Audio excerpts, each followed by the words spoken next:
Hey, folks, greetings. Marcus Sarah back in town. It's been a um, very eventful 2 weeks, folks. Uh, really a lot of fun and just had a wonderful time at two different air shows. I was at Pease Air Force Base, actually Pease Air National Guard Base now for the New Hampshire Thunder over New Hampshire Air Show.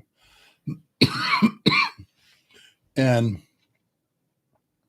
I got home last night from the Joint Base Andrews Air Show, which was also a lot of fun. And what we're going to talk about tonight is I met three people. I should say I got reacquainted with one person, met two people that you really need to hear their stories. And one I've had on the show before, two of them I've had not. And folks, in the aviation world, there are people that you read about, but you never really get to meet. And when you do meet them, it's incredible. And so I want to start from the bottom of the list. I should say from the bottom of the list. Start with the ladies first. This past weekend, Friday, Saturday, and Sunday, was the Joint Base Andrews Air Show. Not a lot of planes on the ramp, but one of them was the Berlin Airlift Historical Foundation C-54. So I went out there representing the Gail Halverson Candy Bomber Foundation. One of the cool things that we did in Oshkosh that we learned was a fantastic way to do this was to go find people that were in Berlin during that time period. And sure enough, we found a lady very close to Joint Base Andrews. She was 87 years old, 88 years old. Her name is Karin Edmon. Now, you wouldn't read about Karin anywhere, any books, but she has an amazing story. See, we call her one of the candy kids. She's one of the Gail Halverson candy kids. She was 7 and 8 years old during the Berlin airlift. She was one of the kids that Gail and all of the Berlin airlift folks were dropping parachutes to. And so I got to meet her. Myself, Tim Chope, the president of the Berlin Airlift Historical Foundation and the pilot of the C-54, and Karin and I spoke on Saturday and Sunday. And when you first meet her, she's a firecracker, man. She really is. She's kind of like those of you who may not know this person, Mae West. She's very vibrant, very, very outgoing. And for 20 to 25 years, she has been having Tim do a candy drop in her hometown in North Carolina. Obviously, when you meet somebody like this, you have a lot of questions, as I did for her.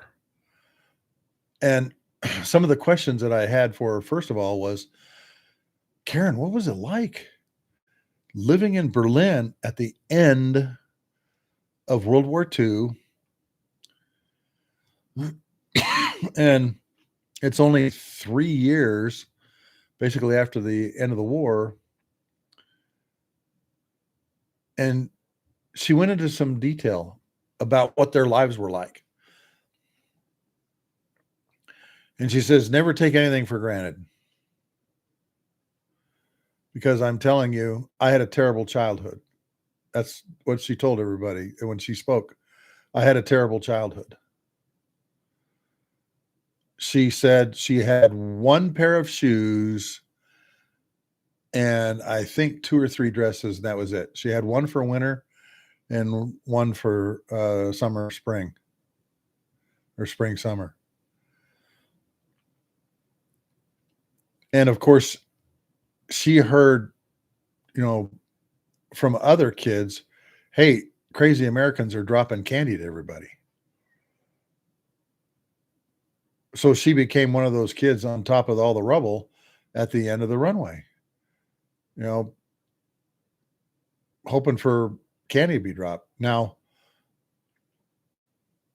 a little background on the Berlin airlift candy bomber, Gail Halverson.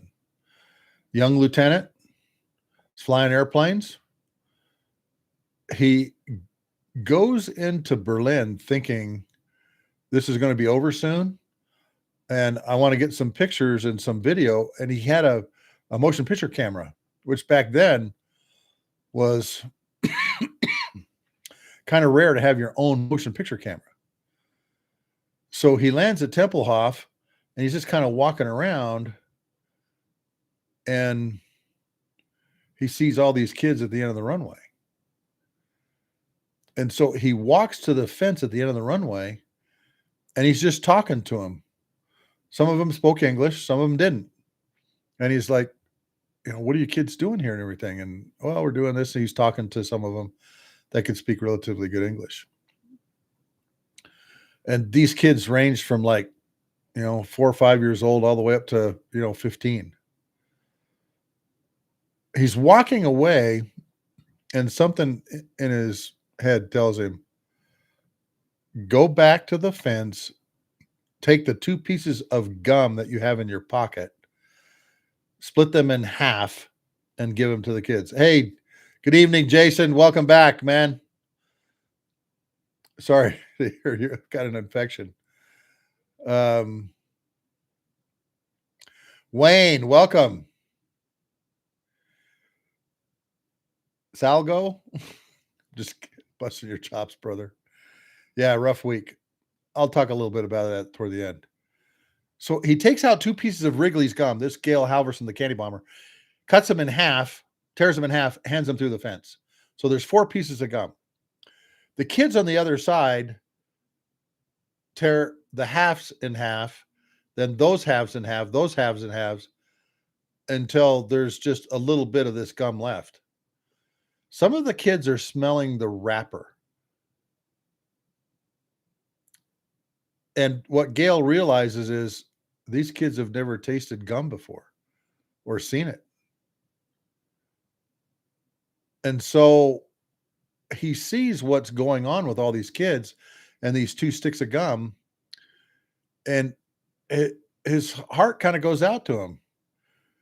And some of the kids are like, well, chocolate, we've heard of it, but we don't know what it is.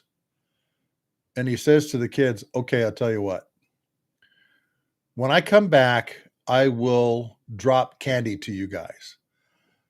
I'll parachute it down or something like that. And the kids are like, well, how are we going to know it's you? 757 driver, welcome.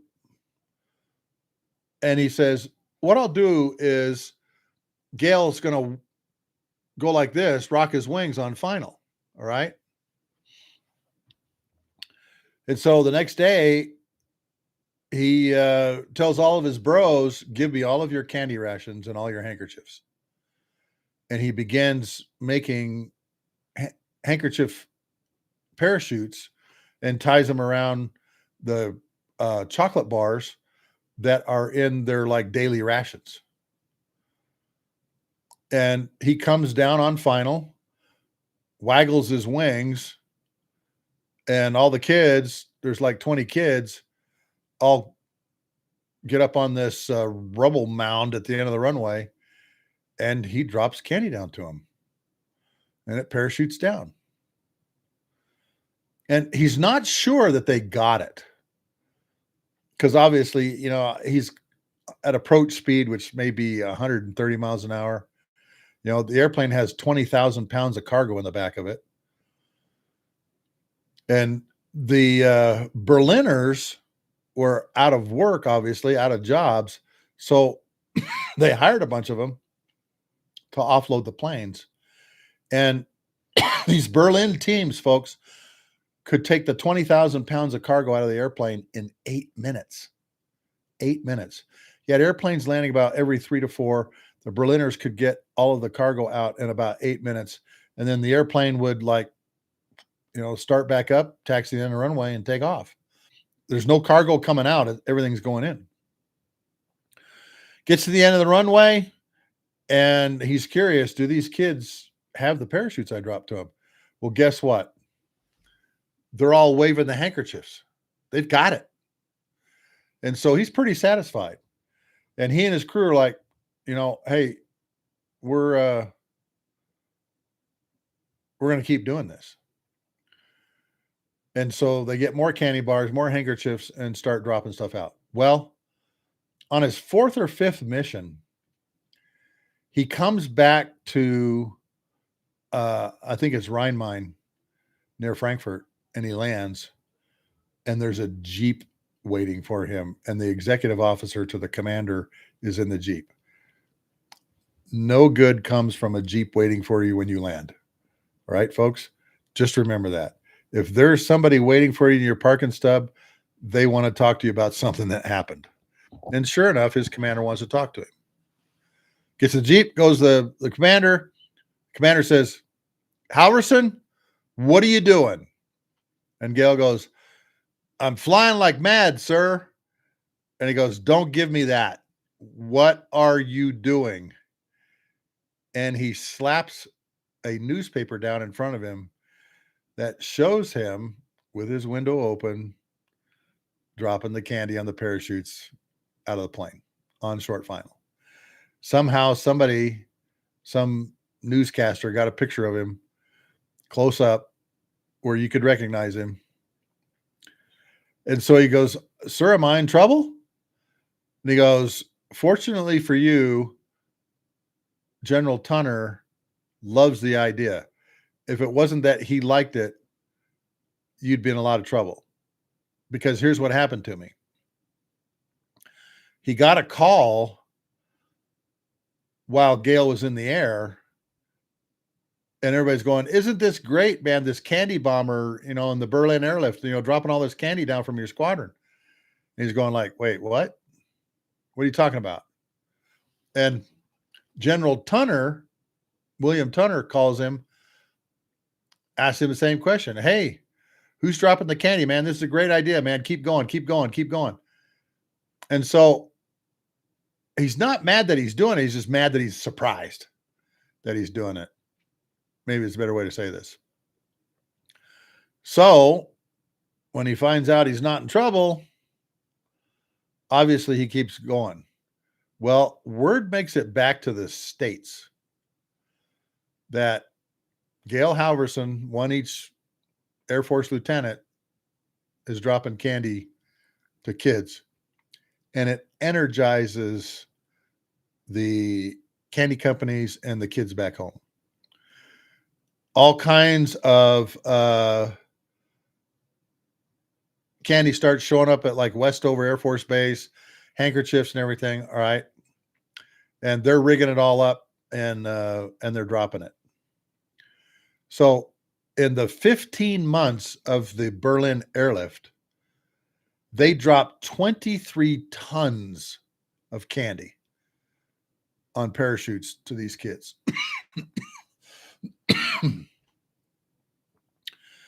And this lady, Karin, Karin, is one of those kids.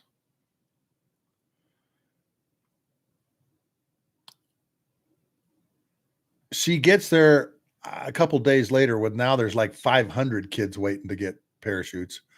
But now just about every airplane that's coming overhead is dropping stuff. And she just talked about how having that candy bar gave them hope. The hope that the world knew their situation and that the world would do something about it. Because Berlin obviously is in the Soviet sector, and they're trying to starve them out. Stalin doesn't think that the brand new military service, the United States Air Force, has the capability or the moxie to pull off a major airlift to be able to save 2.5 million people in Berlin. He's wrong. In that 15 months, those C-54s, the British use their airplanes. The French are using theirs also. I guess there's some kind of lake in Berlin, and the Sunderland flying boats are landing with stuff in them. They eventually bring 4.6 billion pounds of cargo into Berlin, and it saves the city. They stop the blockade. And Karen's one of these young kids on the ground, 7 and 8 years old. And it was interesting watching her at the airplane because she'd talk to every group that would come up. And she would say to all the young kids, I hope you don't have a childhood like mine. No child should have to go through what I went through.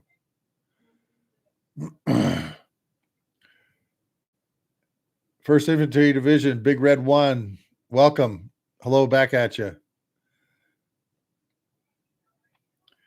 Yeah, Wayne, you're exactly right. Okay. The service is only a year old. And now they're using air power under the new service for the very first time. And it's not dropping bombs and killing people. It's humanitarian airlift. And they airlift 4.6 billion pounds of everything from coal to milk to butter to blankets, medicine, all kinds of stuff. And Karen was saying, that there's a big scramble, obviously, for these candy bars, but the kids would share them. Okay. If the kids had more than one, maybe two, they'd share the third or fourth one that they'd catch. And obviously the bigger kids were getting more of the bars, but hey, these kids were helping each other out. Folks, think about what one small act of kindness did. This got worldwide news and brought attention to not only the Berlin airlift, what the Soviets were doing, but to this young lieutenant by the name of Gail Halverson, dropping parachutes that have candy tied on one end down to them. Hershey's gets involved. I mean, all kinds of these candy companies get involved. And Karen says, hey, sometimes that was the only thing that I ate that day was that candy bar. And you know what, folks? That was going on 80 years ago? We've reached out to a lot of these candy kids. We found one, a gal, who still has one of her candy bars dropped to her in 1949. Still has the bar. She's got it in some kind of case to preserve it. But she says that, again, it's the same thing. This gave us hope. And I always want to have some image of hope in my mind. And so she still has the bar. She still has the Hershey's bar in a box, and I guess it's sealed up so it won't make a mess. Okay. And there you have it. An amazing story. All right. And just to be around her. All right. So Sunday morning, I come in right before the air show is going to start, and there's Karen. Okay. And she has with her one of the nurses that takes care of her. Okay. Not a hospice nurse, but like a elder care nurse. Her name was Sandy, wonderful lady. And she's sitting down at the table with Chuck DeBellevue. Now, who's Chuck DeBellevue? In the chat, tell me, how many of you know who Chuck DeBellevue is? It was just kind of a surreal moment, folks, to sit there and see this lady in her 80s, late 80s, sitting down with this Vietnam Phantom ace, top scoring ace, having a good time talking over breakfast, over their bagel and yogurt and whatever they were eating. Actually, I think she was eating oatmeal. And that's the next person, I've mentioned. Okay. Hey, Lonnie, how you doing, brother?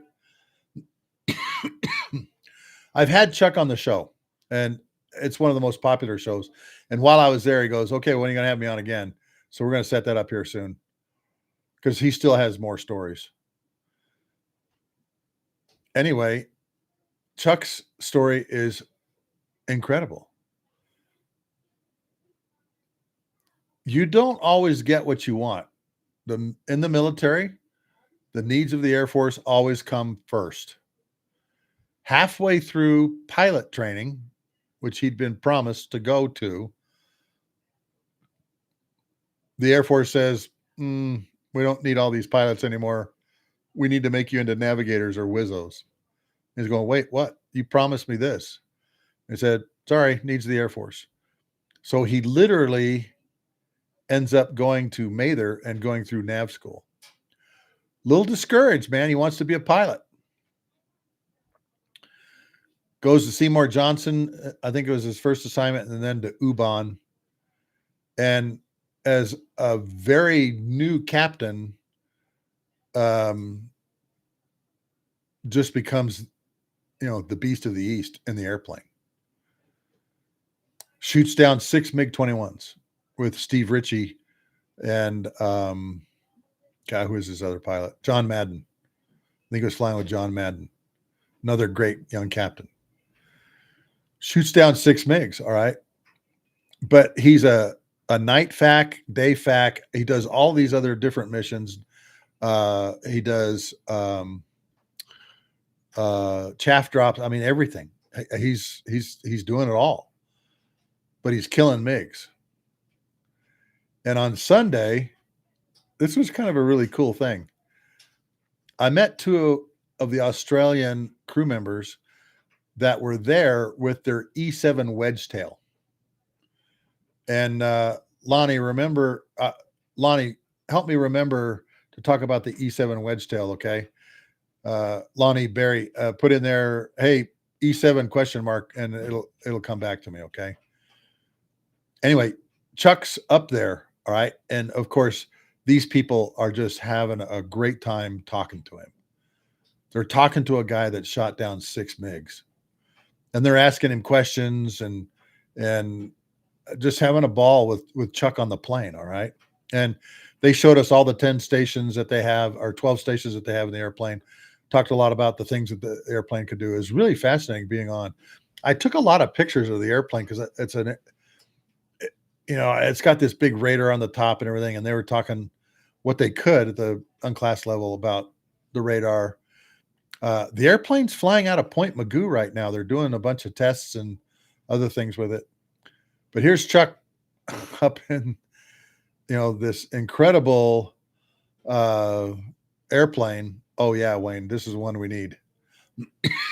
And just talking to these guys, and they're just mesmerized listening to him talk about how the radar, ground control, intercept, GCI guys, the AWACS, College Eye, were vectoring them to the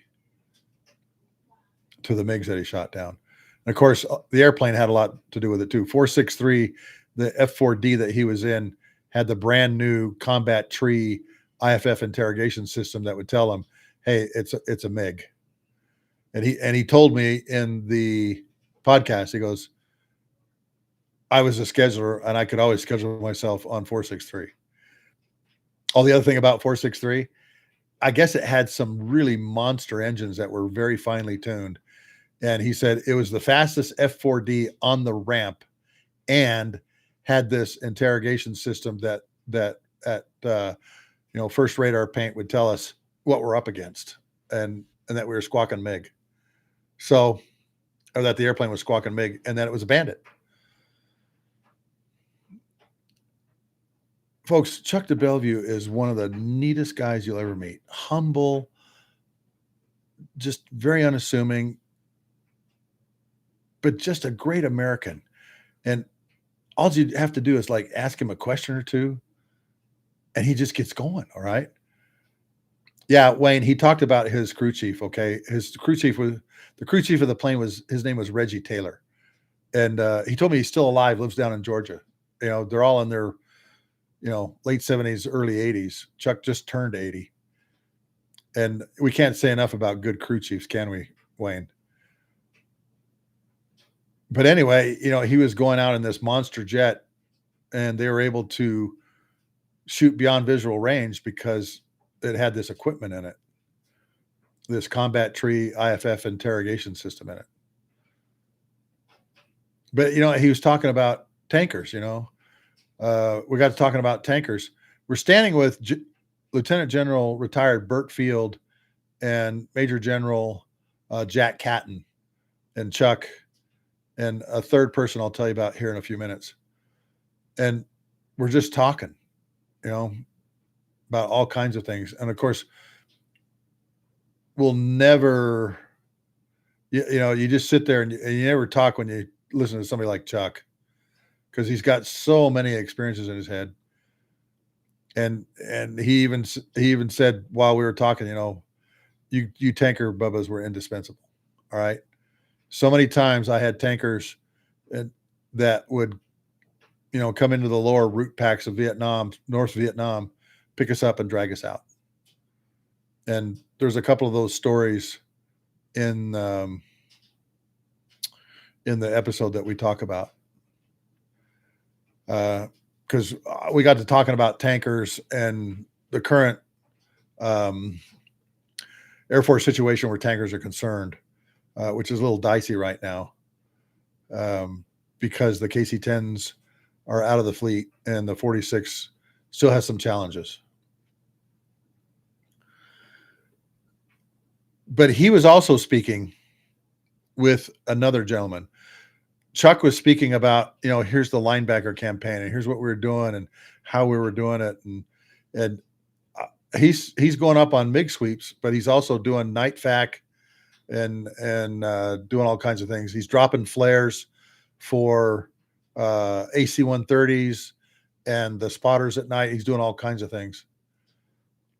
And so he's kind of talking about that. But the other person that he was speaking with that I got to meet was a gentleman by the name of John Beauregard Stone, J.B. Stone. Have any of you heard that name?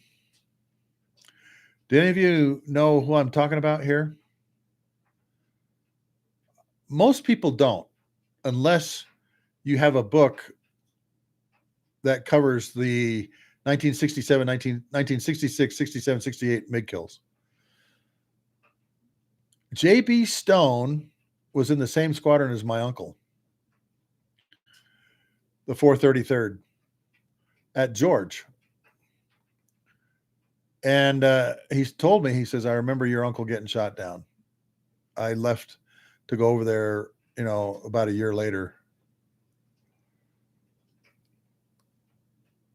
They had intelligence reports that they had brand new MiG-21, I think they were C models, that had just showed up in North Vietnam. And they were very worried about that. One night, hey, Brian, welcome back. One evening at the U-Bahn bar where everybody gathered after flying missions, J.B. Stone got the attention of Robin Olds. And he says to Robin, hey, boss, I think I got a way of dealing with these MiGs. And he takes a bar napkin and starts drawing on it, front and back.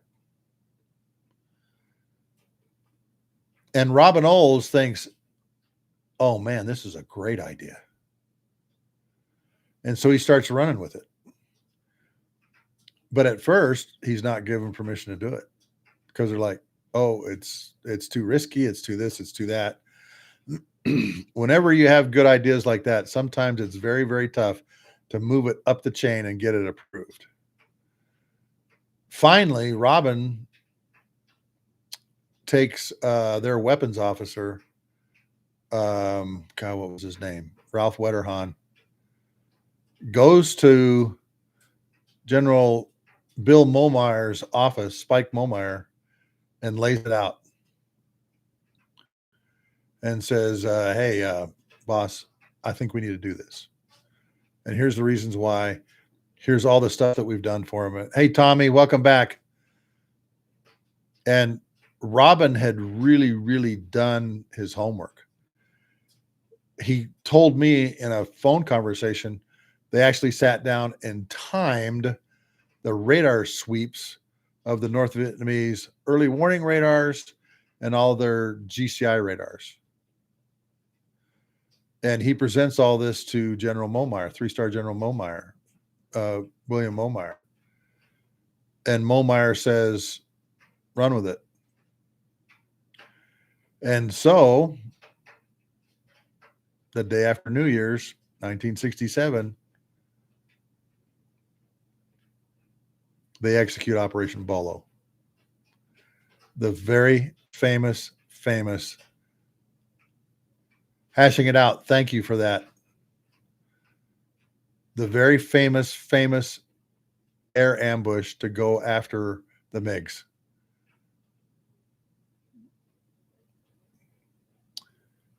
And of course, they shoot down 7 of them using thud call signs. They actually put the ALQ 67 pod on the airplane, which the electronic countermeasure pod, on the right outboard. It was the only one that was wired for it. Of course, they changed that a little bit later. And using thud call signs, went in there and wiped out 7 MiGs. J.B. Stone got one of them. His super wife, Tommy, was there. She was a kick. And we just sat there and just talked about flying. And of course, I'm asking JB all kinds of questions.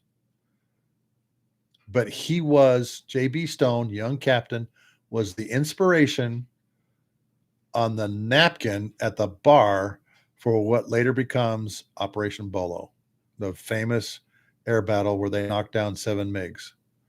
And I don't know how many of you know this, but I think 2 days later, so that happens, I think, on the 2nd of January, and 2 days later on the 4th, they go up and they try it again, and they get 2 more MiG-21s. So out of 14 MiG-21s, they're missing 9 of them.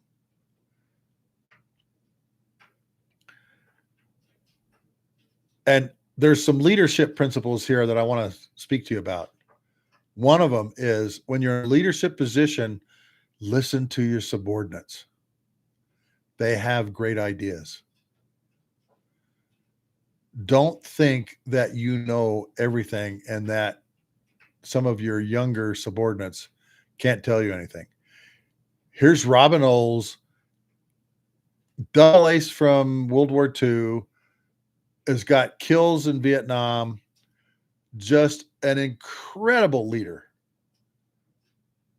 But yet he's got the time to listen to one of his young captains drawing everything out on a bar napkin at the U-Bahn O Club, and they go and do it. I had great people working for me during the Shock and Awe campaign, the Second Gulf War. And I had some wonderful people that came up to me that were on my team saying, hey, Sluggo, have we thought about this? And I tell them, run with it. You know what you're trying to do here. You know how you need to run this. Do it. And they did. And that's the other leadership principle I want to talk to you about is push the decision down to the lower levels. Let them do the planning and the mission planning and get everything going for these things, okay? Of course, now we have the weapons school, and a majority of the planning and execution kind of falls on them because weapons school graduates, guys and gals, are extremely highly trained in their craft.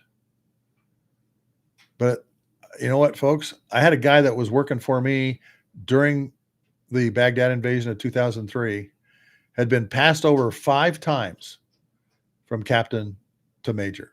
Got passed over on his major's board 5 times.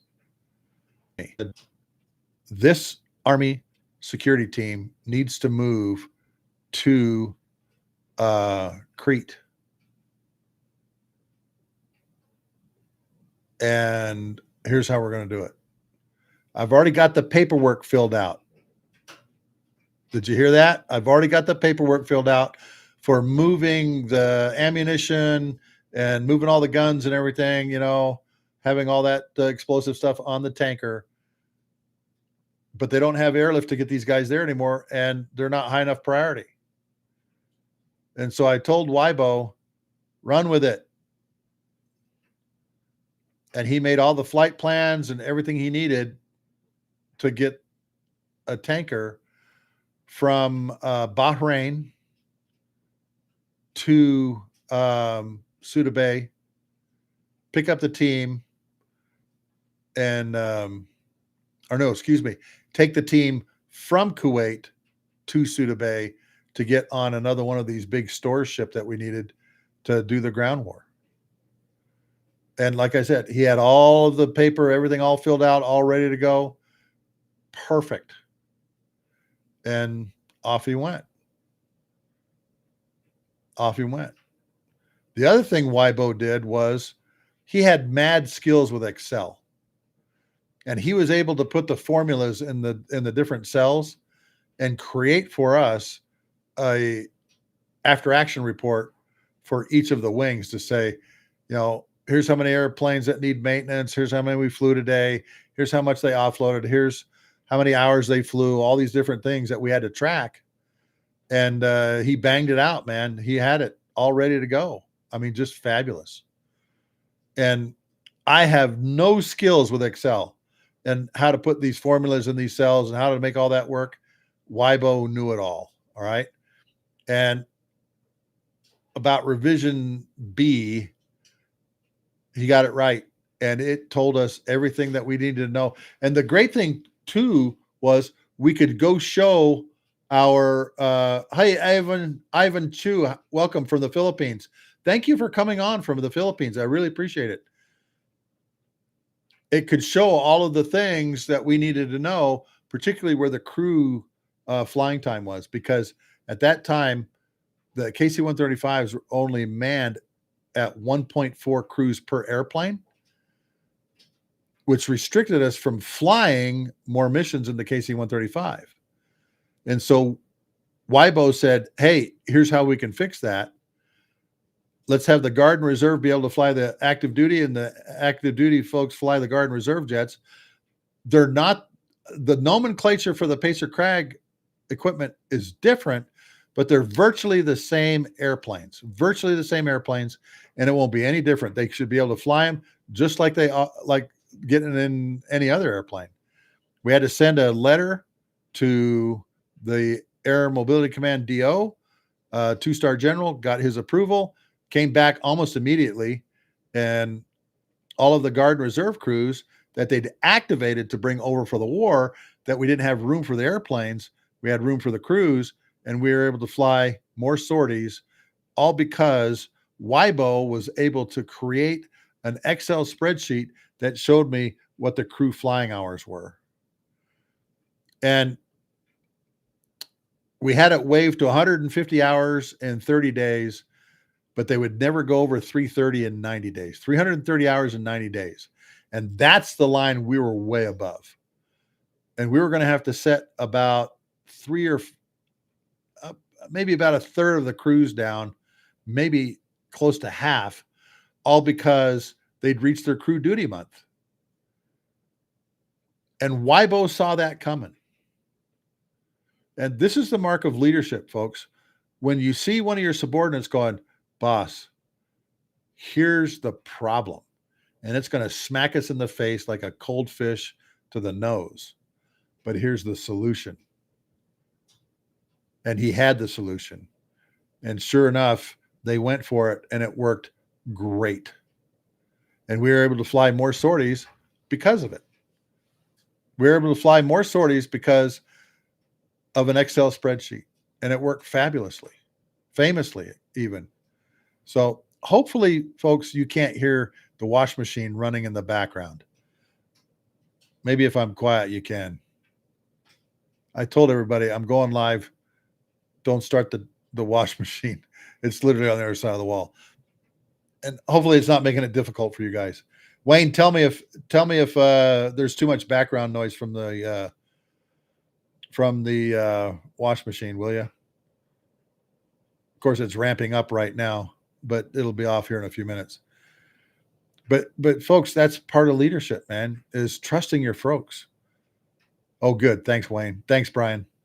Trusting your people. Trusting your people because they're experts too. All right. And again, you know the people on your team who are your best shooters and the shooters that you bring in the second wave. Weibo was one of my best shooters. And you know what, folks? In the Air Force, we have a thing called an LOE, a letter of evaluation. When somebody's doing a really good job, you can write a letter of evaluation. And he told me that he was going to be up for another promotion board, his 5th promotion board or 6th promotion board from captain to major. And he'd been passed over. I went and told my boss, hey, Weibo's done fabulously here, as both of you and I know. And General Ski said, so what are we going to do for him? I said, look, he's coming back up. Hey, Michelle, welcome. I'm going to write him an LOE and all the stuff that he's done here, okay? And you have what's called a promotion recommendation file, a PRF. And the last 5 didn't work. And some of it was because he'd been an Air Force cop before, and they didn't write very good. And now we had the opportunity to change his life. So Ski had me write it up. I took it into him. He fine-tuned it. And I sent it home to Tony, their wing commander, and said, hey, here's this. And they're in the midst of writing his promotion recommendation file. Well, guess what? They had more ammunition than they could possibly put in the promotion recommendation file. And a matter of fact, Tony Landis wrote to me and said, this has you written all over it. You did this, didn't you? And I said, you're damn right I did. I'm helping one of my guys. He says, well, guess what, Sluggo?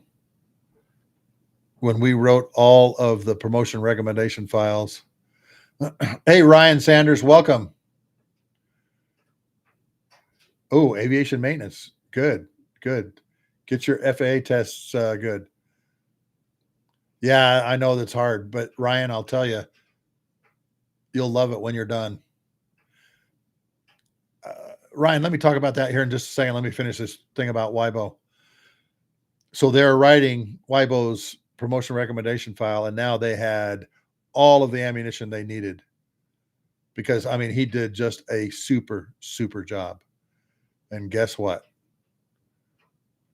Weibo got the #1 promotion recommendation file of all the captains being promoted to major at Fairchild Air Force Base. And that's a stack of them because we had several squadrons.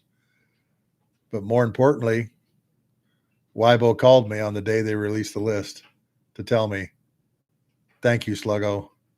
I got promoted to major. I got promoted to major. And folks, when you can do that kind of stuff for your people, particularly when it's really going to change their life, because that puts him in a whole different retirement area, everything. You got to do it. You got to do it. Going back to,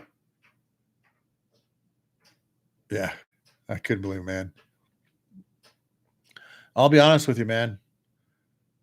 He called me and said, thank you, Sluggo. And I can hear his wife in the background all teared up. And he and I were a little emotional too. Take care of your people, folks. Sometimes you have to do the hard things to take care of your people, but sometimes there can be simple too. All right. Ryan, let me talk to you here just a few minutes, okay?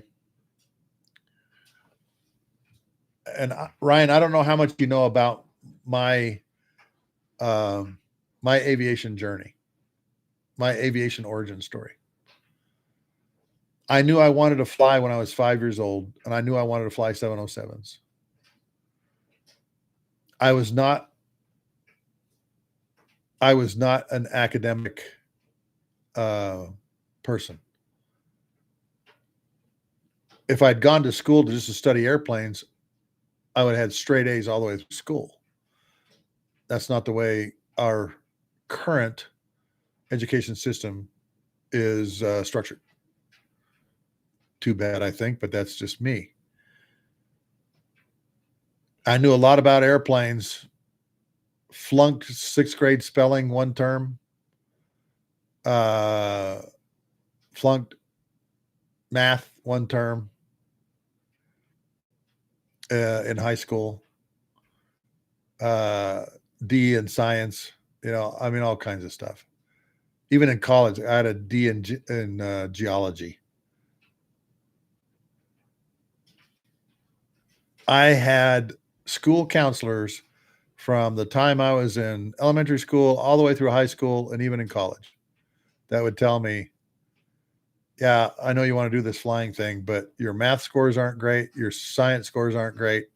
You're just like a C student. You're a C student. I said, I got it. Fortunately, when I was in high school, I had a World War II P-47 pilot, Ryan, that lived next door to me. And I went over there one day commiserating about my fate, and all these people saying, well, you're more aligned for a blue collar job, not flying. I said, I'm going to fly 707s and I'm going to fly in the Air Force. I said, you don't got the scores, man. Through college, same thing. I struggled with school. I was a C student in college. But hey, you can graduate on C's.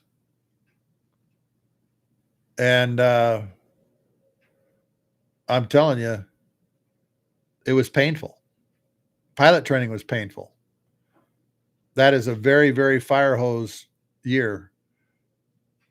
But I'm telling you, brother, the days that it's the darkest, go look at a picture of your favorite airplane flying somewhere, Ryan, whatever that favorite airplane is, and imagine you in the cockpit flying it. People talk about manifestation and manifesting, your future and everything like that. I really think there is something to that, because I would go down to my dad's office and sit in his rocking chair and dream about flying around the world in a 707. And guess what, Ryan? I made it through pilot training. I made it into the cockpit of a KC-135, a 707. Flew all over the world for 24 years. Like I always tell everybody, passing gas for a living. And I'm telling you, Ryan, when you get on the other side of that, it is absolute freaking bliss. Go on YouTube and find Will Smith talking about when he's going to skydive over Dubai. He has a quote in there where he says, on the other side of your greatest fears is bliss. You're scared out of your mind going up and jumping out of an airplane for the very first time. But once you do it, you'll do it again and again and again. And once you get on the other side of this roller coaster, that's called pilot training, you're going to be part of a very elite group of people that have their private license, have their military flying assignment or flying commercial in 757, 767, 777 somewhere. And brother, I tell you, talk to any man or woman that sits up front and flies airplanes now, Ryan, and they will tell you it's absolute bliss. Still hard flying. You got to deal with some pretty crazy things every once in a while, And like Wayne says, there's fixed wing airplanes, there's rotary wing airplanes, and they fly very differently. But I'm telling you, you'll be on a mission like Wayne's talking about, MH-53 Pavlo, skimming across the ground at 50 feet, 185 knots, with some SEAL team or Delta Force team in the back, come in, land on an objective, have the SEAL team or the Delta Force guys run out in their Land Rover vehicles, and you're on the ground for maybe 15, 20 seconds, and you're off to either another objective or home. And you're going to say to yourself, I can't believe they pay me to do this. You will. I promise you. And like Wayne says down here, the MH-53 Pavlos was all about one thing: that others may live, bringing back people. They did a lot of special ops stuff, though, too. It wasn't, CSAR wasn't their sole mission. Moving a lot of these special forces teams around and everything, they get into that also. Resupplying Marines, all kinds of things. But I'm telling you, brother, you get on the other side of this, it's going to be fantastic. And the one thing I'd tell you, Ryan, Ryan, don't take that. Yeah, people legally blind in one eye. You know what? Don't believe it. Go for it anyway. I had a friend of mine, Ryan, that got flopped around in the back of a 737, broke a rib, broke his back, broke his shoulder. When the 737's hydraulics was settling down, it went like this and tossed my buddy Pee Wee all around. He was almost invalid. And yet 4 or 5 years later, guess what? The technology changed. And he could wear something on his belt that managed the pain and some other things in his back. And Delta called him back and made him a captain again on 737s. And he flew for another 5 or 6 years. And now he teaches at a major university here in Utah at their flight program. So don't believe I was told I couldn't fly because I'm legally blind in my left eye. There's people that are flying, Ryan, that are amputees. All right. So keep moving. Keep pushing forward, okay? Because you never know. You never know. I never took no for an answer. I had all these people telling me, brother, you don't have the grades to be a pilot, all right? But guess what, Ryan? I could think really fast in 3 dimensions. That's what made me a good pilot. I could play 3, 4D chess in my head in the cockpit.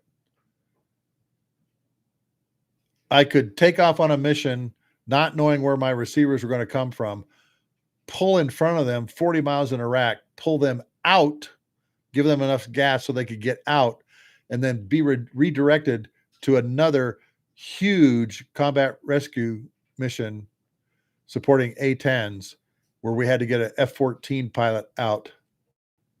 Okay, Boots Jones. And we did it. We did it. I don't know how many times I've had people tell me, Ryan, why is it you tanker guys seem to know what needs to happen before the rest of us do? It's because we're always on the tail end of the whip. Tankering is always the last thing they think about. Okay. Yeah. Douglas Batter, Brian Cooper, his name was Douglas Batter, Spitfire ace with 2 peg legs. So, Ryan, I'm telling you, don't let that slow you down. I had so many people tell me I couldn't do it. Talked to my P-47 buddy next door. Said, yeah, I was told all kinds of negative things too. And look what I did, Mark. Flew P-47s all over Europe with the Slybird group, the 56 fighter group, with, Grabeski and all the guys that were in that group, So don't take no for an answer. All right. Because I'll tell you something else, Ryan. Folks, I'm sorry. This is more about motivation, I guess, tonight than anything else. Instead of airplanes, a lot of people are told no. I think the greatest example is Kentucky Fried Chicken and Colonel Sanders. He became a multi-billionaire at 88. He was told no, no, no. He failed businesses over and over and over again. And then invents this incredible recipe for chicken that, believe it or not, the first Kentucky Fried Chicken stores were here in Utah. And there's so many examples of this kind of thing. Richard Branson, go look him up. I think he left in the 8th grade and runs an airline, for crying out loud. And they knew how to overcome no. And they were highly motivated. And the other thing too is they were voracious readers. Hope all of you have a reading library that you spend time on every day. All right. I've got a list of 26 books that I recommend to everybody. One of my shows is Sluggo's Reading List. Just go back on my YouTube channel or on Spotify or whatever. And I think it's just the episode's called Sluggo's Reading List. Right. Yeah, Brian, like Brian says, man, get up, brush yourself off and go for it. Because you're legally blind in one eye doesn't mean you can't fly. Oh, good example. If there's a girl out there right now that has no arms flying with her feet, and both your feet and your arms are working there, Ryan, and yeah, okay, you can't see so well in one eye, doesn't mean you can't be a pilot, man. She's flying with her feet because she has no arms. There's so many examples of people with serious body deformities, body problems, dyslexia, ADHD. I mean, just so many things that are flying airplanes and flying them well, exceedingly well. So don't let them tell you no, brother. No, don't be sorry you got me off topic. I'm glad you brought this up, okay? I've wanted to talk about this to you guys for a long time. It's hard to stay motivated sometimes in whatever capacity you're in. And sometimes you're throwing stuff that just is freaking gut-wrenching. I think I've told most of you here, and those of you who have read my book know, we lost a son to cancer in 2010. Horrific kind of cancer, osteosarcoma, bone cancer. The last 4 months of his life we were literally holding hands with Jeffrey, walking through the gates of hell for about 4 months. But I'm a better person for it. My relationship with my wife is so much better. I mean, we had a good relationship, don't get me wrong, but it's even better now. Yeah, I appreciate, sorry for your loss. I understand that. I appreciate that. Okay. But Wayne brings up a really good point here, brother. Do you know what the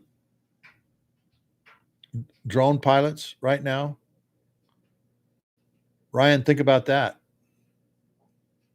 Okay, maybe you can't fly in the air, but you can fly drones. But don't stop, brother. Don't stop. All right. Sorry, I got to get a little swig here. I'm going to start chewing on an ice cube there for you, Wayne.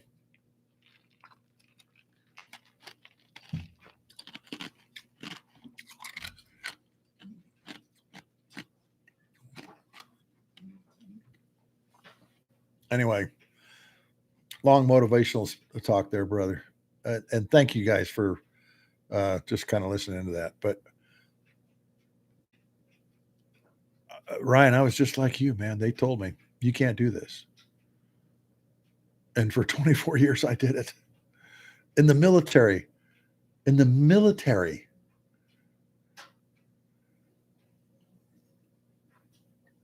So, no worries. My bad. All right. We got a little bit of time left.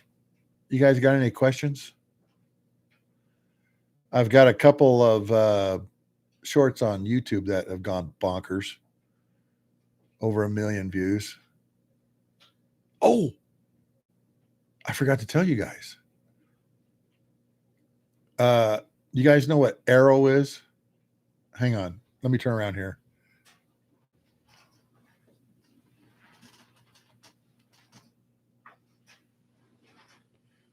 I'll hold up a coin. Okay. Arrow. All domain anomaly resolution office. Operations division. And then it's got a bunch of Latin on the back, okay? But I want you to see this coin. Can you see it? Wayne, tell me if you can see it. Yeah, UFOs. Okay. Those of you who are paying attention last week know that they had Senate or House committee meetings where they showed a video of what they said was a hellfire shot on a UAP. I met over the weekend the colonel that runs that division. And you know what the really cool thing about this is? This particular coin? I mean, this is a really cool coin. Okay, here's the back of it. Okay, it's very heavy, okay? Some people would say this isn't a coin, it's a manhole cover. But let me hold it out a little bit. You can see there's a lot of Latin on it. But here's the cool thing about this coin.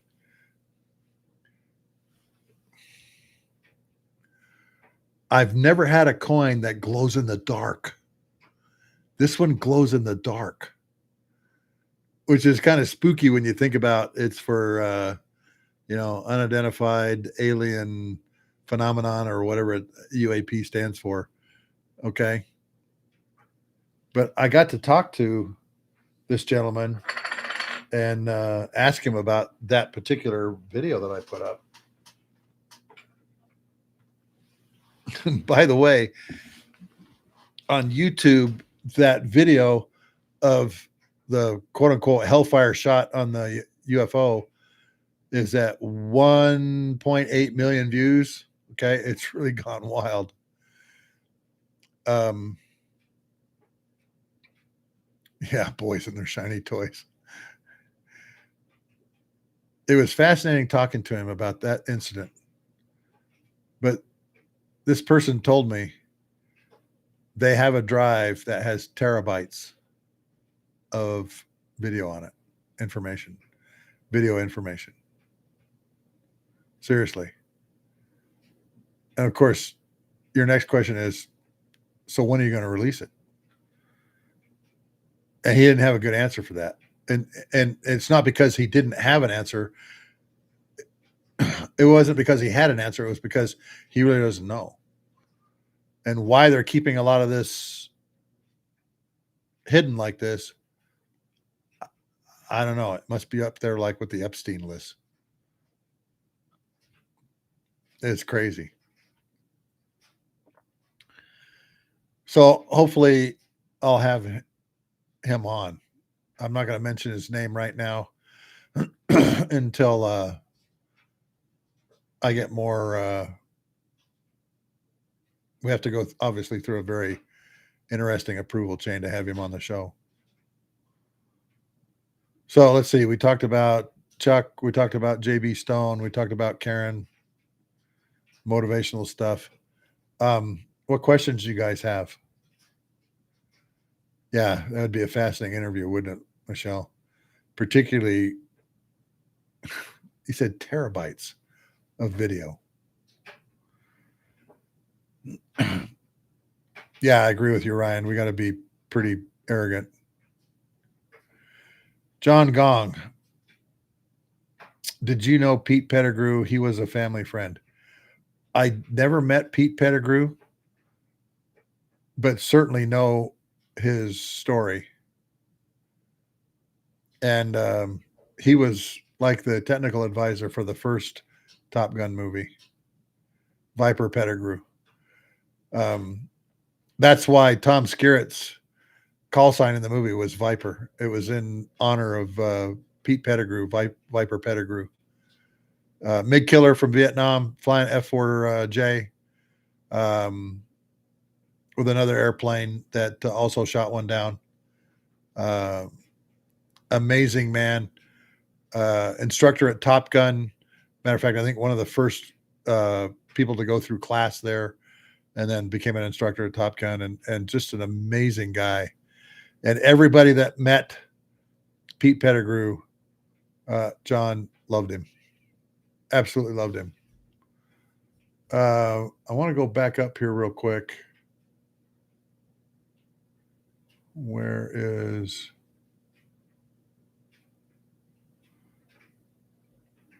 We had somebody that was on from the Philippines. And I wanted to... Ivan Chu. Hey, Ivan, are you still out there listening? One of the things that I do here, Ivan, is I let people ask questions.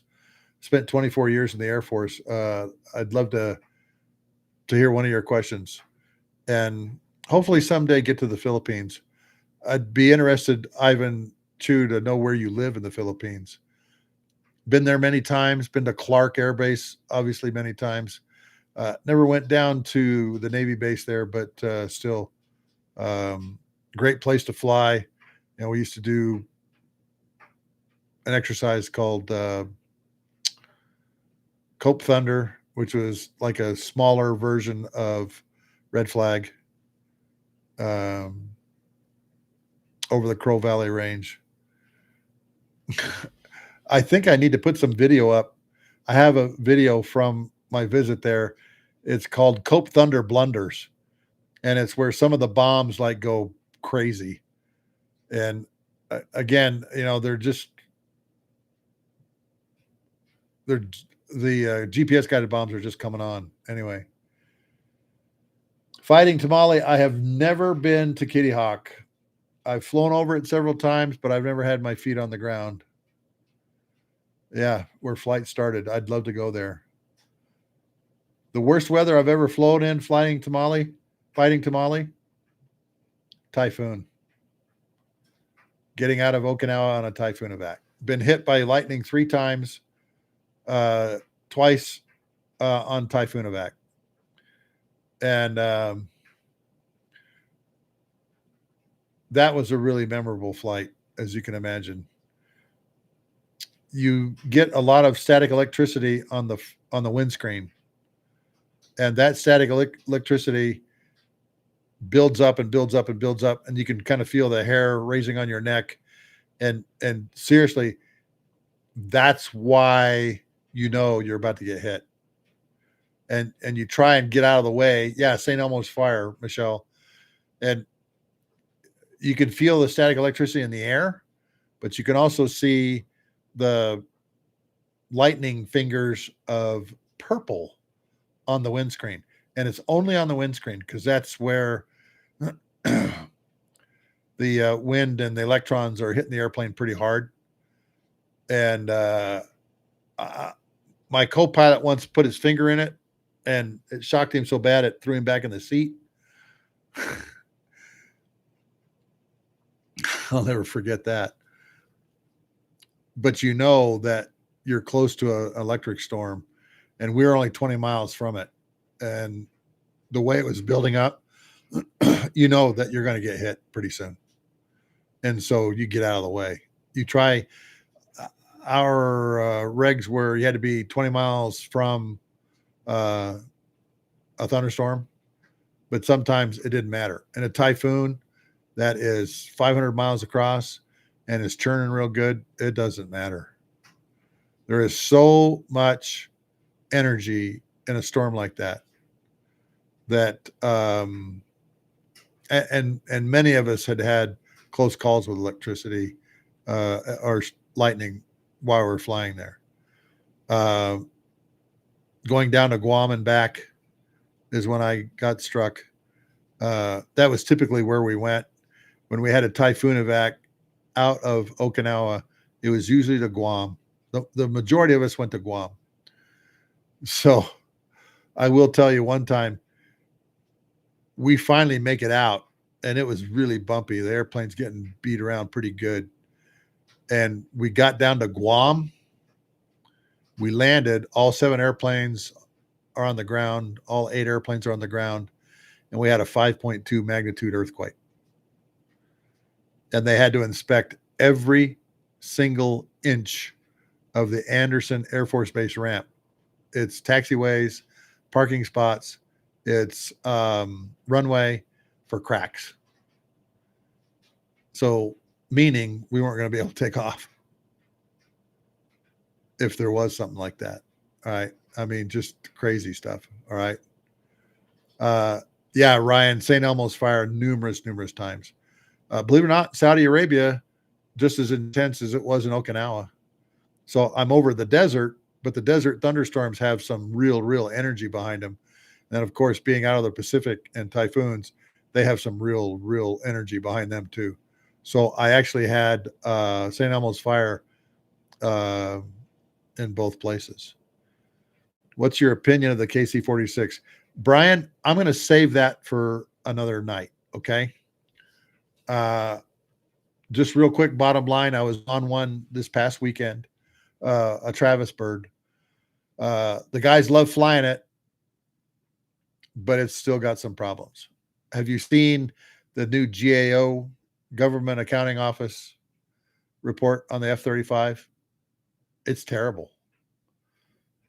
And there's a GAO report out on the KC-46 that is just as bad.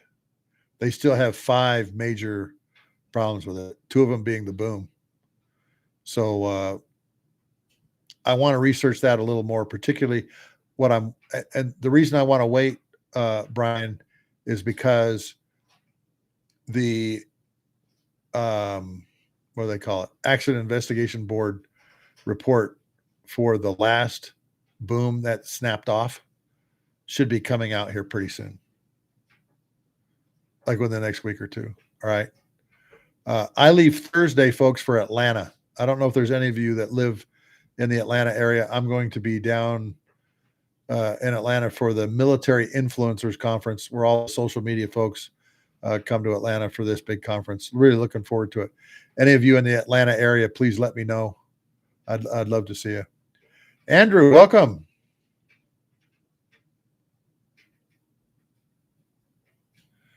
No, Andrew, I never did. I didn't work with any of those devices. So visit Phoenix. Yeah, I'd love to come down to Phoenix. I have an uncle that lives in Chandler.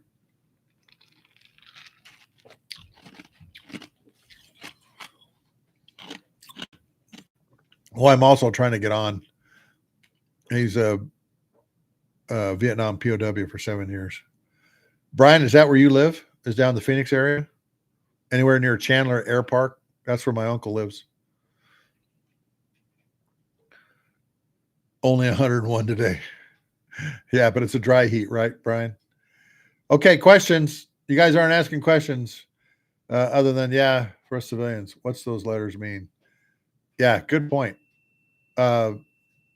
Andrew, if you could kind of spell out what those things mean, that'd be great.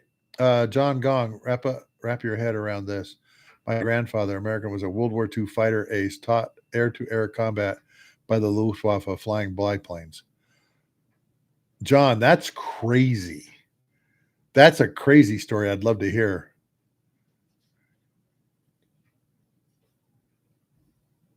Oh, those. Okay, Andrew. Understand. Um, I never worked with any of those, but I'm telling you, Andrew, watching those things, exo-atmospheric kill vehicles, holy smokes, man. The test video on those things where it's like moving around like this and up and down, with the thrusters and everything is freaking crazy. Crazy stuff. John Gong, I'd love to hear this story about how your dad was, is it your grandfather was a World War II fighter ace, taught air-to-air combat by the Luftwaffe. Boy, that'd be really crazy. And that was over 60 years ago. Wink, wink. Yeah. Arthur Chin. Okay. Let me write that down. Let's see. Arthur. Hang on just a second, guys. Arthur Chin. Okay, I'll look that up. What other questions do you have?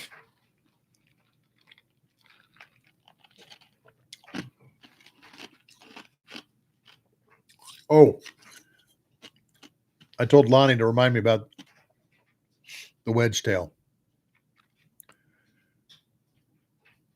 I had two really, really good conversations with Australian Wedge Tail backenders. One was a weapons director. One was a mission crew commander. I mean,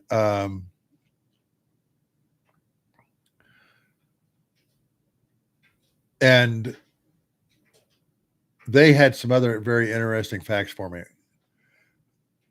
I agree that the E2 Hawkeye is not going to work for the Air Force. We must have the E7 Wedge Tail. And they gave me a couple of scenarios where they said, hey, look, this is why the E2 doesn't work. First of all, there's only 3 Rios in the back. And even if you had 3 or 4 airplanes up, they're not going to be able to battle manage an opening night of like shock and awe where you've got basically 3,000 vehicles going in the first 6 hours. That includes Tomahawk land attack missiles, helicopters, all different kinds of airplanes, launching and everything like that.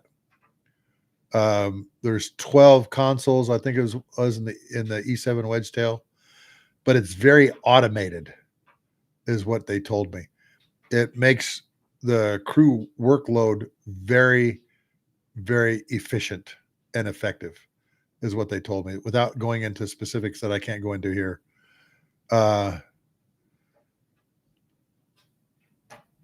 My biggest gripe with it is some of the things that we did at Kadena, where we would launch air superiority packages to the Korean Peninsula. 14 F-15s, 3 tankers, and an E3 Sentry AWACS that would launch as a big package. Sometimes the E3 would launch first, like 30 minutes ahead of the rest of us, but the E2 Hawkeye can't keep up. Whereas the Wedge Tail, no problem. Wedge Tail is air refuelable. They told me their longest mission was an Iraqi mission that crew did, and they were up for 17 hours. 17 hours, 15 of it on station. Remember, they're air refuelable. And what had happened was, I think he said one of the E3 Sentries had broken and they couldn't get it replaced. So they had to just stay on station, which is what they do, and when it's busted, it's busted. And you just Do what you have to do, particularly in wartime, because you're trying to save folks on the ground. So, having been on the E-7 Wedge Tail, talking to the Australians, talking about the capabilities of the airplane at an unclassified level, and speaking with the flight crew up front, great airplane. Isn't this incredible, folks? Think about this. There's 2 Boeing programs right now, same airframe, that is having like 0 problems. The E-7 Wedge Tail and the P-8 Poseidon. Both of them air refuelable, CFM56 engines. Those 737 airframes are doing fabulously. And the E-7 crew that I talked to, the Australian E-7 crew I talked to, said they absolutely love the airplane. It's really comfortable to fly in. They talked about doing maritime missions. They talked about managing the P-8 when it was shooting the LRASM. LRASM, Michelle, stands for Long Range Anti-Ship Missile. And they said, man, you can't go wrong with this thing. If you're going to replace the old E3 AWACS Sentry, then this is a plane to do it with. And I remember when the E3 Sentries were just showing up in the Air Force inventory back in the early 80s. I refueled a lot of them during what was called ELF-1, monitoring the Iran-Iraq war. But what I heard about the E-7 Wedge Tail over the weekend, having been on the airplane, talking to the guys that fly it, the gals that fly it, to me, it'd be a slam dunk to buy it. Again, because of the effectiveness and efficiency of the airplane. Really, really good airplane, folks. Great engines. It's got its own self-defense capability around the airplane.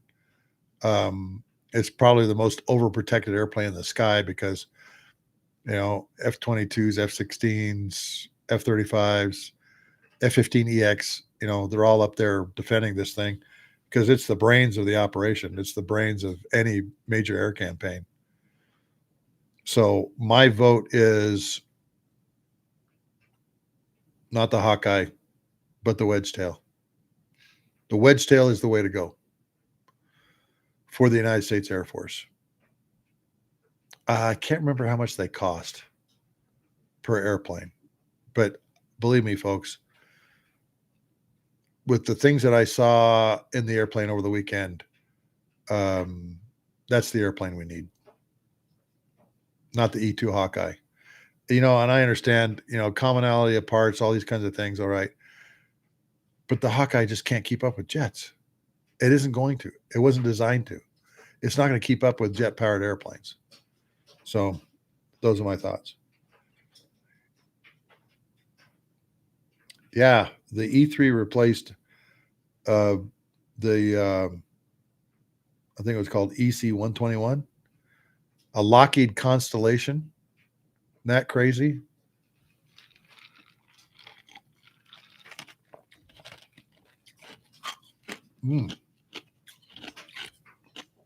What's even crazier is, remember, the Brits were using what were called Shackletons, counter-rotating propeller airplanes, Shackletons, for a lot of their airborne early warning stuff. Crazy. What other questions do you have? Because I'm going to cut this off in about 6 minutes, okay? We've gone for almost an hour and a half. Appreciate all of you showing up here. Arthur Chin, I'm anxious to John Gong to go look at Arthur Chin and who he is. Second B-21. I know, Wayne, you said the second B-21 has shown up. You know what, folks? That's another test program that's going swimmingly. It's going really well. The longest flight I ever did, I can't tell you miles, Ryan. I can tell you we were up for 15 hours. That's a long time to be in an airplane, particularly a crew by yourself. I had a training mission. I think it was when I was upgrading to aircraft commander. That was 12 hours. As a matter of fact, I think it was 12.2. We did approaches and landings at 2 different airports. Oh, fighting Tamale. We had it's a long tube. It's actually a can. It was like a piss can. All right. That they literally would dump in, they very cautiously send it down the crew entry chute. And it was about yay big around. Okay. And it had a little thing that flipped up, kind of like you see on a rifle scope. But we had a sitting toilet then too. Bro from SC, how are you? No reason to be sorry that you're late. Checking in from Charleston, South Carolina. Hey, bro from SC, I will be in Charleston next summer for the Charleston Air Force Base show with the Candy Bomber Foundation. Okay, so let's keep track of each other. All right, because I'd love to meet you. Yeah, Micro did a great one. Anyway, back to what you're asking about long flights like that. So 135, we had a sit down toilet, but it was basically a very long can tube that we pissed in. And at the end of the flight, they'd wrap a rope through the 2 handles and very cautiously send that down the crew entry chute, and they would go to one of the storm drains in the ramp and pour it out. That was literally it. And then they take a bunch of water from the coffee cup, make it really, really hot, and rinse it out. And off we go again. That's how they did it.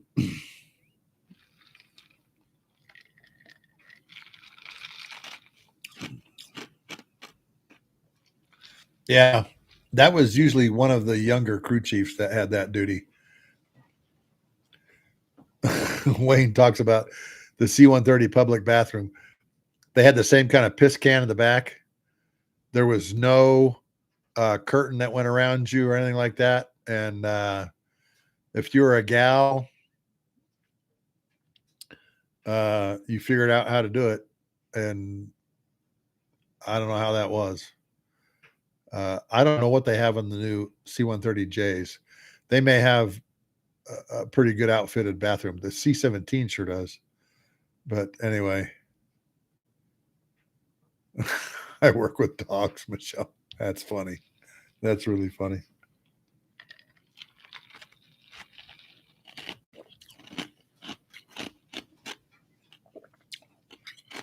Okay, folks, I got to go. I will be recording an episode tomorrow. I haven't done a podcast episode in weeks. I think like 5 weeks. And that's because, folks, I have been on the road constantly. I'm only home today, tomorrow, and Thursday. I'm leaving again for Atlanta to the Military Influencers Conference. And I'll be there till the 25th. Let's see. I leave Friday the 19th, and I'm there till the 25th. I'm staying with a very dear friend of mine, my childhood buddy, Mike Coma, who lived just down the street from me, and just a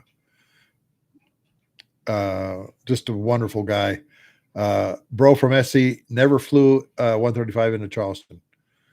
Yeah, Ryan, go for it, brother. Don't let these people tell you, well, you're illegally blind in one eye, stop you. I'm going to do a couple more shorts tonight and through the next couple of days. My son and I are now working together to get all this moving a lot faster so that when I am on the road, we're still putting stuff up.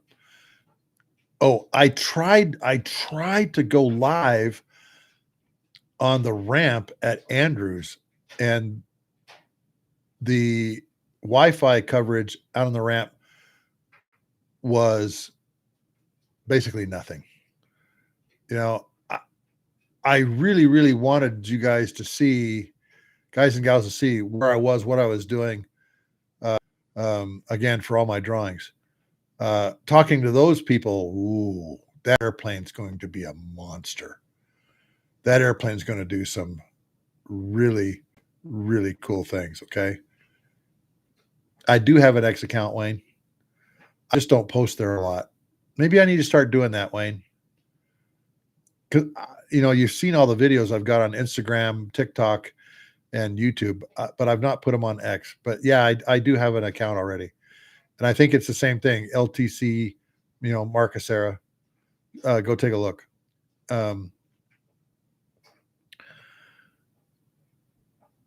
So when things slow down at the end of this month, I've only got one trip next month and one trip in November. You'll see a lot more stuff for my podcast. The shorts will do more lives. Okay. So there will be a live on Thursday night, but I leave the next morning for Atlanta, and I'll try and do a live from down there. You know what? Maybe Coma and I will go do a live from the back of his house. He lives in his parents' old house, and he's a mechanical engineer, and his house is just incredible. But he was an F4 Wizzo, was a systems engineer lead on the F-22 program, and then the C-130J program. Has got a lot of great experience. Flew F4s at Clark Air Base and at Osan. Got out, has an aeronautical engineering degree. Just a great guy to be around. Maybe we'll set the phone up and he and I just sit down and talk. Once again, come join my All Ranks Club. Jason, if you're still on, and Steve, I want to do some one-on-one with you guys. And in my All Ranks Club, you get special contact with me where we just talk through a Zoom meeting and do all kinds of fun stuff. So go to All Ranks. And there's a link in almost all of my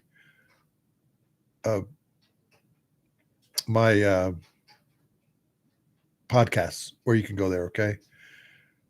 Yeah. Jason, I hope you're doing better, man. I hope you're doing a lot better. But Jason, why don't you and I plan on talking sometime during the week? Okay. My book is Tanker Pilot, Lessons from the Cockpit. Let me put my email in here for those of you that want to grab a copy. Don't buy them on Amazon. Buy them from me because I've got the ones with the color pictures in them. Amazon have black and white pictures in them. I sell them for $27, $20 for the book, which goes to the Airlift Tanker Association. $7 covers the postage and handling. But that's how you can get a hold of me right there. And also, if you become a member of the All Ranks Club, I've got the 10-pack of stickers that I send out. And Jason has my book. Michelle, you have my book. Yes, bro from SC. It is available on Audible. I don't have an Audible version that I sell directly. You have to buy that off Amazon. All right. Danny Campbell is the gentleman who reads the book. They wouldn't let me do it. They did the whole publishing thing in 9 months, and it normally takes 12 to 15. So they didn't want me to read it. Danny Campbell is what they call an Earphones Award winner. That's like an Emmy for the audio book club folks. And he does a pretty good job. He's not a military guy, so there's some military terms that, he kind of flubs a little bit, but he does a really good job. So bro from SC, if you want an Audible version, just go to Amazon, get it there.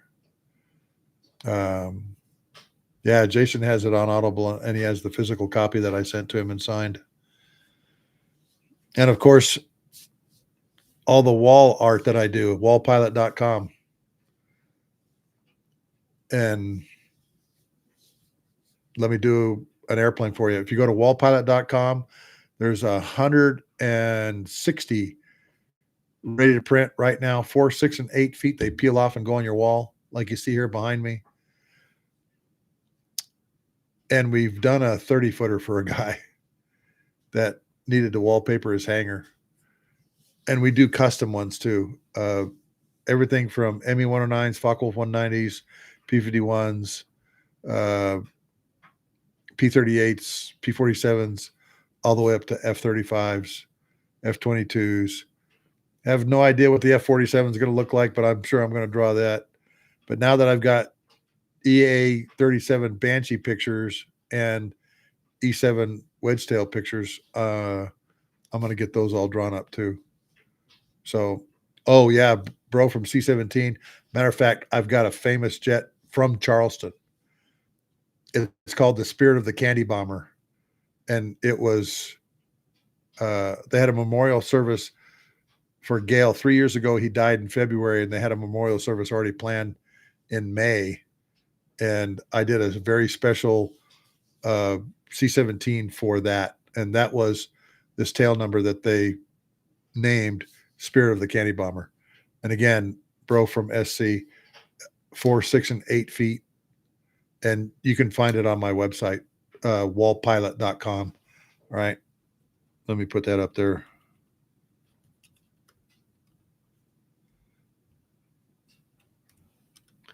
That's where you go find it. 160 ready to print, and we can do customs for you too. They're obviously a lot more. A 4-foot custom goes for 300. 6-footer goes for 400. 8-footer goes for 500. But that's again custom. The ready to print are $100 for a 4-footer, 120, 100, 130 for a 4-footer, and 160 for an 8-footer. It's all printed on vinyl. They are extremely detailed, folks.